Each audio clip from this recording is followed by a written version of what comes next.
皆さんこんにちは。魔法使い系 VTuber のあやなです。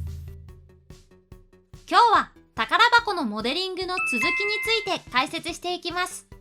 それでは早速行ってみましょう。スタート。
皆さんいかがでしたか？今日の動画が役に立ったという人は高評価とチャンネル登録をお願いいたします。